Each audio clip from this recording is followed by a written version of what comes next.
Okay, thanks for joining us again on another edition of This is the Wine Talkin'. Today we are going to go up there, and we're going to go to Santa Barbara Castle and check it out. What do you think? I think it'll be great. Yeah. We've seen a lot of YouTube about it, and apparently it's much more than just what you can see. I had no idea, so looking forward to it.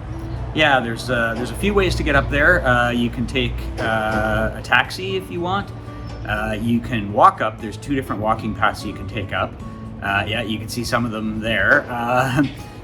Or you can take a shuttle bus up, which has got a small cost attached to it as well. But we're actually going to take the elevator up and then walk down. The elevator looks like it's €270. And it should be pretty easy, and we're hoping that allows us to kind of hit a lot of the vantage points on the way down. Yeah, I am curious how far up the elevator takes us, because apparently it's in the mountain from what it looks like, from what we can see from the outside. But we couldn't walk. I kept saying I wanted to try and walk, but after the hills in Lisbon, I can't walk that. Yeah, it doesn't seem worth it actually for the low cost of the elevator, and I'm pretty sure there'd be little old women passing me on the way up. Okay, well, let's give it a shot and see how it goes. Ciao. Talk to you soon.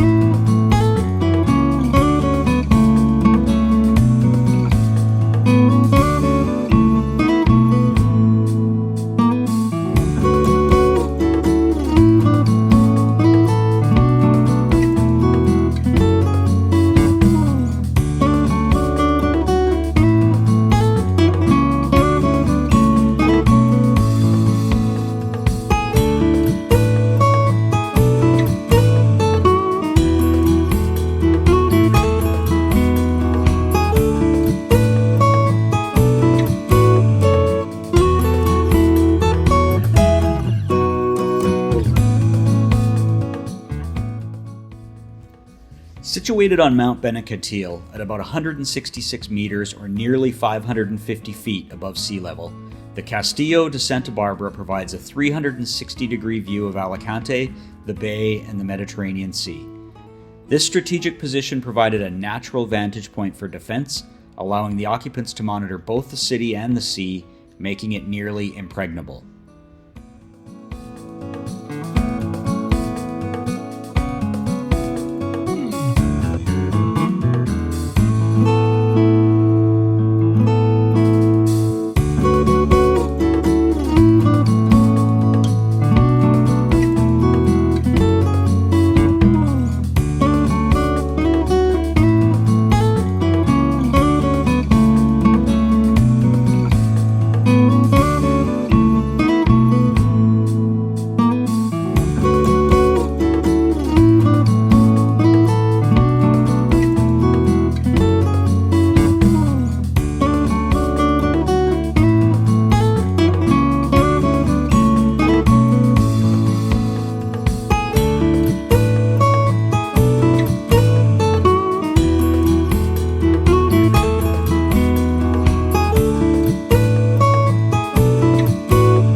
The castle is like an archaeological layer cake, with structures from different centuries overlapping.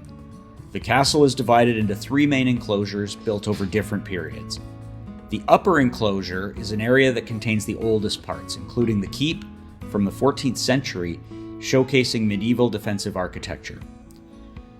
The middle enclosure houses the most significant buildings from the 16th century, like the Philippe II Hall, parade grounds, and the Queen's Bastion, reflecting Renaissance military engineering. The lower enclosure was constructed in the 18th century, and this includes the Réveillon del Bon Repos, which is a triangular fortification detached from the main wall, designed to provide additional defense by creating a killing zone for attackers. It would have been used to mount cannons or other defensive structures, providing a vantage point to defend against potential invaders approaching from the sea or land.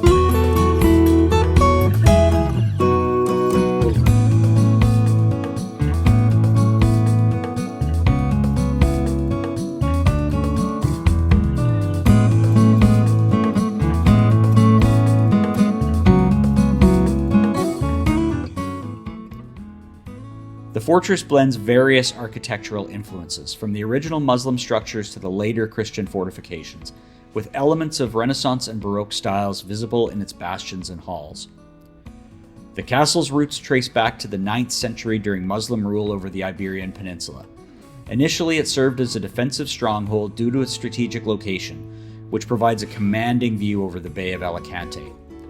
The castle was captured by Castilian forces in 1248 by Alfonso X of Castile on the feast day of St. Barbara, hence its name.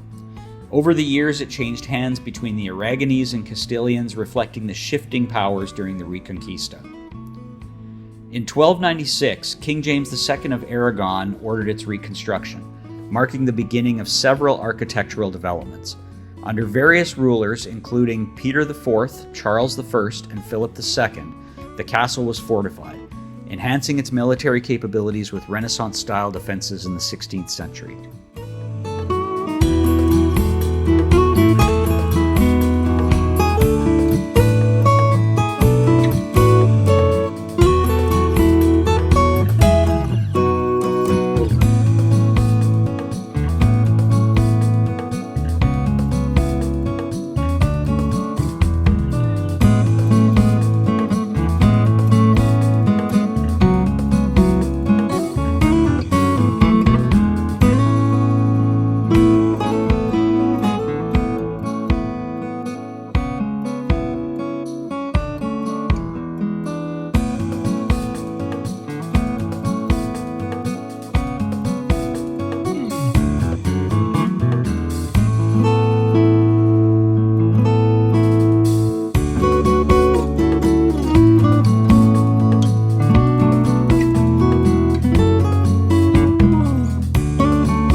Beyond its military history, the castle has been a symbol of resistance.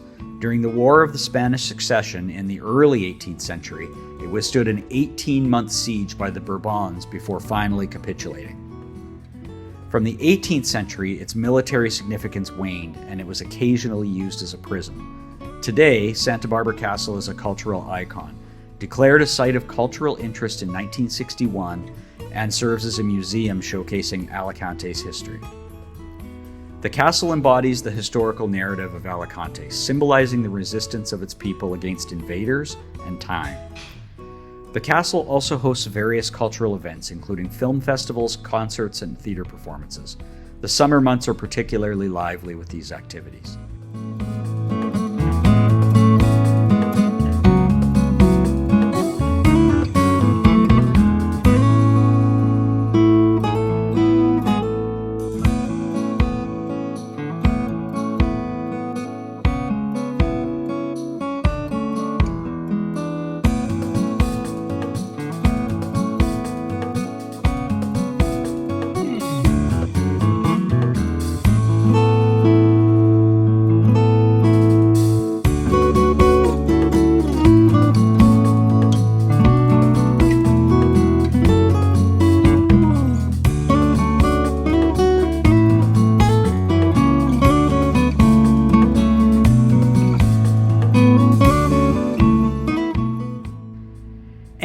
as you would expect from any structure with this much history, it's home to various legends. One in particular is the legend of La Cara del Moro, or the Moor's Face, a rock formation that many claim looks like a face when viewed from a particular angle.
Okay, so we made it up to the top. We've been roaming around here for a little while. It's fascinating, really, really cool overlooks. I don't think I've ever seen anything quite like this. It's been pretty good, hey? Yeah, it's been amazing.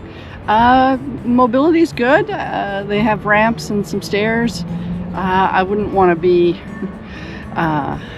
in a wheelchair. That would be, I think, almost impossible, but if you're able to walk, it is outstanding. Lightly breezy up here. Probably good that we got a little bit of overcast to keep it comfortable, but otherwise, honestly, a fantastic morning. Yeah, it's been honestly, there's so many overlooks here, and there's all kinds of different levels. So there's 10 or 11 different levels. There's a handful of rooms with artifacts and things from over the different eras here, and I mean the views are off the charts. Spectacular. And every single overlook seems to have views, so it's been pretty amazing. I definitely would recommend. We may do this more than once even, because it only cost us €270 to get up here each, and well worth it. And we can walk down, which we've started doing now. So, and my final comment is there's almost nobody up here this morning. There was maybe 6 people in the elevator. Mind you, it probably only holds 8. I would say there's only a couple dozen people up here right now. Now keep in mind, we're filming this at the end of November, so we're very much into the off season here, and it's not the sunniest day that we've seen. So, and it's also a weekday, so so we probably picked a good time to come. But I think even if it was busy, there's lots of room up here, so you won't have trouble finding a place to see the sights. So great, we'll continue. Talk to you soon.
Okay, so we just got back. It was a good trip up and down the elevator, down the walkway from Santa Barbara Castle. What did you think? I thought it was an awesome way to spend the morning. It's just some outstanding views of the entire countryside. Yeah, I think the views were amazing, and even more interesting, there's just so much space. Like, I didn't expect it to be so big up there. There's a lot of overlooks, a lot of places to have different great views. You'll see on the video that we just posted. But it was amazing. Like, my head was turning at every different outlook we went to. Me too. It was absolutely amazing, and I don't think we were lacking because it was a little bit cloudy up there. Actually was a very good temperature for the amount of time we spent up there. It was great. Yeah, perfect, and really good value. Again, it was €270 each to get up on the elevator. The walk down was maybe 30 minutes easy. Walking up, I think for most people would probably be okay, and I think we would have probably done it had we have not had the experiences in Portugal that we had with large elevations. But it's a nice path, nice way to get up there. And just well worth it. So highly recommend it. Santa Barbara Castle, fantastic. Fantastic. All right, we'll see you on the next one. Bye.